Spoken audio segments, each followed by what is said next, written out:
अस्सलाम वालेकुम students, welcome to my YouTube channel easy solutions of mathematics. हमारा जो नेक्स्ट टॉपिक था वो जो डेसिक प्रॉब्लम्स था, इससे पहले चैप्टर नंबर 9 वेरिएशनल मेथड का सारा काम मैं आपको करवा चुकी हूँ। सारी एग्जांपल्स डिटेल से प्रूफ्स वगैरह जो भी काम इंपॉर्टेंट था सब हो गया। वीडियोस जो है वो प्लेलिस्ट में पड़ी हुई है, अगर किसी ने नहीं देखी तो आप लोग जाके चैनल पर प्लेलिस्ट चेक कर लें। इसकी पूरी प्लेलिस्ट अलग से मैंने बनाई हुई है। अब जो डेसिक प्रॉब्लम्स बहुत इंपॉर्टेंट टॉपिक है, तकरीबन हर पेपर में इसकी कोई ना कोई एग्जाम्पल आ जाती है। अब इसके अंदर ये वाली जो चीज़ है ये स्टार्ट चैप्टर में ही हम लोगों ने कर ली थी। 2 पॉइंट्स ऑन सरफेस, उन्होंने सिर्फ सिंपल सी एक बात बताई है, डी एस की जगह पर उन्होंने डी एक्स का स्क्वायर, डी वाई का स्क्वायर, डी जी का स्क्वायर, उसके बाद उन्होंने सबको डी एक्स स्क्वायर के साथ मल्टीप्लाई वो डिवाइड करवा दिया। सरफेस हमारी एक्स वाई में, ये चीज़ मैं प्लस में भी थोड़ा सा बता चुकी हूँ। इसको एक नज़र देख लीजिएगा, सिर्फ सिंपल सी चीज़ है, इसके अंदर कोई इतना नहीं है। जनरल जो डेसिक प्रॉब्लम उन्होंने सिर्फ बताई हुई है। मेन काम जो है हमारा वो हमने एग्जांपल्स करनी है। सबसे पहले एग्जांपल नंबर 1 है, find curve of shortest length between two given points in a plane using polar coordinates r and theta. अब आर एंड थीटा है और पोलर कोऑर्डिनेट्स हैं तो आर थीटा आया है, तो अगर हमारे पास दूसरे हों तो वो एक्स वाई के फॉर्म में आते हैं। अब देखें इसके अंदर उन्होंने सिर्फ 2 के बारे में बात की हुई है, 2 में बात हो रही है, तो फिर हमारा जो डी एस है ना वो भी 2 की फॉर्म में ही आएगा। हम अभी तक यही पढ़ते आ रहे हैं, d x square plus d y square, यानी एक्स वाई में पढ़ते आ रहे हैं। अब हमारा पोलर कोऑर्डिनेट में जो डेसिक में पोलर कोऑर्डिनेट से यहाँ से हुआ है काम स्टार्ट, क्योंकि पहली एग्जांपल इन्होंने हमें कहा पोलर में करनी है, तो हम लोग फॉर्मूले को उसके अकॉर्डिंग चेंज कर लेंगे। पोलर में क्या होता है, हमारे पास डी एक्स की जगह पर हमारे पास डी आर स्क्वायर आ जाएगा और डी वाई की जगह पर हमारे साथ D r square into D theta square होगा। ये चीज़, ये फार्मूलाज हम लोग बहुत पहले से पढ़ते आ रहे हैं, ये कैलकुलस में भी बहुत काम किया हुआ है हमने। D r square plus r square और डी थीटा स्क्वायर हो गया यहाँ पे। अब हमने इन दोनों को डिवाइड करवा देना है डी थीटा स्क्वायर के साथ, तो हमारा ये वाला फार्मूला बन जाएगा। ये इस क्वेश्चन के अकॉर्डिंग फार्मूला बन रहा है, आपने ध्यान रखना इस चीज़ को। उन्होंने पोलर कोऑर्डिनेट्स आर और थीटा में करने का कहा है, तो फिर हम लोग सिर्फ आर और थीटा में ही जाएंगे। स्फेरिकल होता तो आगे वो 5 भी होता है, तो वो अगर हमारे पास उन्होंने 3 कहा होता तो हम लोग स्फेरिकल वाला काम करते, लेकिन अभी सिर्फ 2 का है, तो फार्मूला इस तरह से बन जाएगा। यहाँ पे आर प्राइम जो है वो D r over d theta है।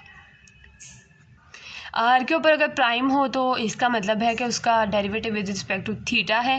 एक्स या वाई के ऊपर प्राइम हो तो उसका मतलब है उसका derivative with respect to x है।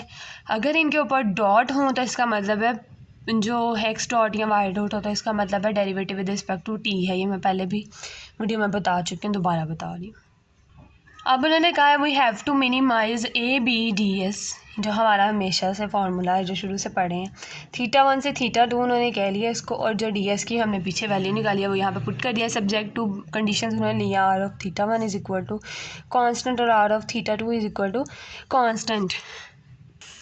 अच्छा, इसमें आपने एक चीज़ नोट करी यहाँ पे, मिनिमाइज, जो डेसिक में हमेशा मिनिमाइज होता है उसकी डेफिनेशन जो चैप्टर के स्टार्ट में ही पढ़ ली थी हमने, उसमें वो मिनिमाइजेशन कर रहे थे। मिनिमाइजेशन का डेफिनेशन में ही जिक्र है। यहाँ से फंक्शनल हमारे पास क्या है, ये चीज़ हमारे पास हमारा फंक्शनल आ गया। उसके बाद हम लोगों ने इसके ऊपर no explicit dependence on the independent variable theta.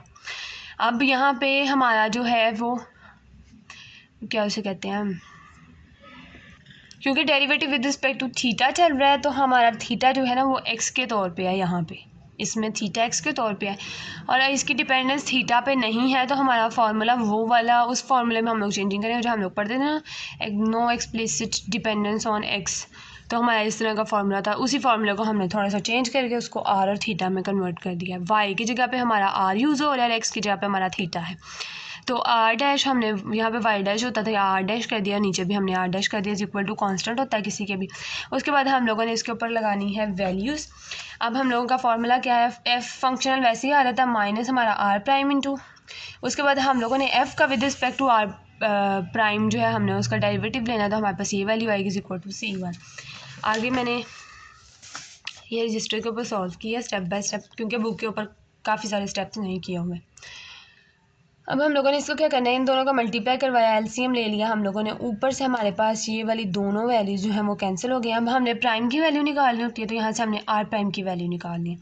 तो हमारा जो r square is equal to ये वाली इधर डिवाइड और इधर जाके मल्टीप्लाई हो जाएगी इसके साथ। उसके बाद हम लोगों ने दोनों तरफ ले लेना है स्क्वायर, दोनों तरफ स्क्वायर ले लिया। उसके बाद R4 इज इक्वल टू इसको इसके साथ मल्टीप्लाई करवाया, इसको इसके साथ न मल्टीप्लाई करवाया, प्राइम वाली अलग कर ली हम लोगों ने, दूसरी वैल्यूज अलग कर ली।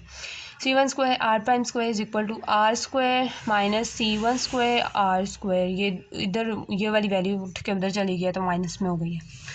उसके बाद हम लोगों ने इसके साथ C स्क्वायर 1 पड़ा हुआ है, दोनों तरफ उधर जाकर डिवाइड होगा, इसके साथ डिवाइड होगा तो ये कैंसिल हो जाएगा ऊपर नीचे, और इसके साथ वैसे नीचे आ जाएगा।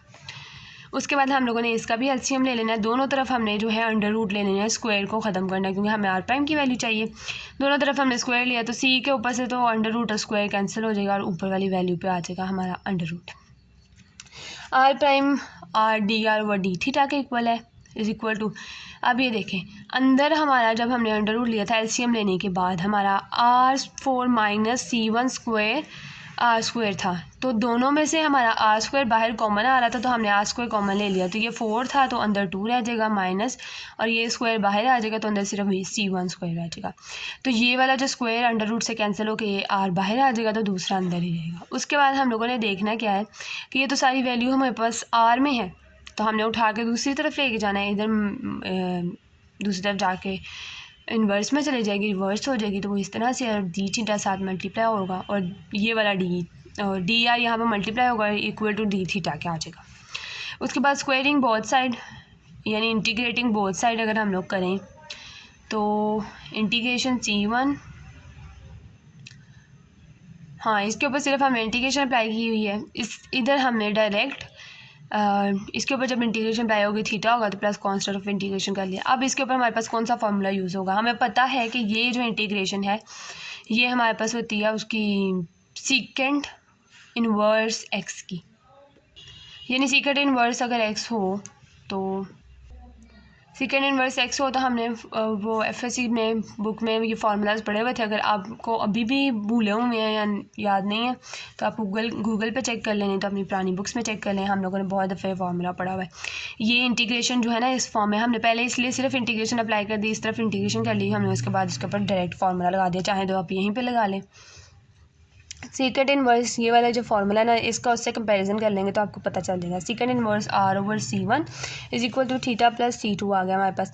उसके बाद ये सीकेंड इनवर्स है, दूसरी तरफ जब ये सीकेंड इनवर्स इधर इनवर्स का दूसरी तरफ जब जाएगा तो ये सीकेंड है, इसको देख के ये मैंने थोड़ा सा वाइटन करके सही से लिखते ताकि आपको नज़र आ जाए।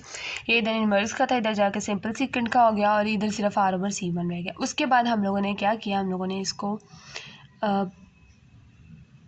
इन्वर्स कर दिया है, इसको हमने पलट दिया पूरी इक्वेशन को। जब इसको हम पलटेंगे तो यहाँ पे C1 over R is equal to 1 over secant theta plus C2 हो जाएगा। 1 ओवर सीकेंड हो तो वो कॉस के बराबर होता है, तो कॉल थीटा 1 प्लस C2, और इधर जो R नीचे डिवाइड हो रहा होगा वो इधर आके मल्टीप्लाई हो जाएगा, सिंपल। उसके बाद ये कॉस अल्फ़ा प्लस बीटा का फार्मूला बन गया, उसको हम लोग खोल लेंगे। ये हमारे पास होगा cos alpha cos beta minus sine alpha sine beta, ये इसका फार्मूला इस तरह से खुलता है। उसके बाद हम लोगों ने क्या करना है, सिंपल हम लोगों ने जो यहाँ पे हमारे पास कोस थीटा है, आर कोस थीटा हमारे पास कोऑर्डिनेट्स जो हम लोग पढ़ते हैं उसके अंदर आर कोस थीटा हमारे पास एक्स के इक्वल होता है और आर साइन थीटा यहाँ पे हमारे पास जो है ना x is equal to r cos theta, polar coordinates में x और y के ऊपर, तो आर साइन थीटा। तो यहाँ पे आर कॉस थीटा को उन्होंने x कहा है, आर साइन थीटा को उन्होंने y कह लिया, बाकी कॉस C2 और साइन C2 है ये वैसे ही साथ रहे। Which is a linear equation, अब ये देखेंगे ये वाली फॉर्म बन गई, which is a linear equation in x y of the form. अब ये देखेंगे हमारे पास एक तरह से alpha x plus minus sine C2 जो है यहाँ पे हमारे पास बीटा की वैल्यू है minus sine 2 plus beta y, और ये गैमा हमारे पास जो C है, ये इस फॉर्म की कोई इक्वेशन बन गई है ना हमारे पास। सिर्फ हम थोड़ा सा कंपेयर करके बताएं, ये कोई इस फॉर्म की क्वेश्चन बन गया है, रिप्रेजेंट्स आ स्ट्रेट लाइन, तो उन्होंने कह दिया ये जो हमारे पास एक स्ट्रेट लाइन रिप्रेजेंट करी है। ये थी हमारी एग्जाम्पल नंबर 1। एग्जाम्पल नंबर 2 हम लोग नेक्स्ट वीडियो में करेंगे, और ये बहुत ज़्यादा इंपॉर्टेंट एग्जाम्पल है, बहुत दफ़ा पेपर्स में आई हुई है, मैं डिटेल से करवाऊंगी। इस एग्जाम्पल के हवाले से अगर कोई क्वेश्चन है तो कमेंट सेक्शन में पूछें। वीडियो पसंद आई है तो प्लीज़ वीडियो को लाइक करें, चैनल को सब्सक्राइब करें, ताकि आगे आने वाली वीडियो के नोटिफिकेशन आपको मिल सके, और अपने फ्रेंड्स के साथ भी वीडियोज़ को ज़्यादा से ज़्यादा शेयर करें। Thank you so much.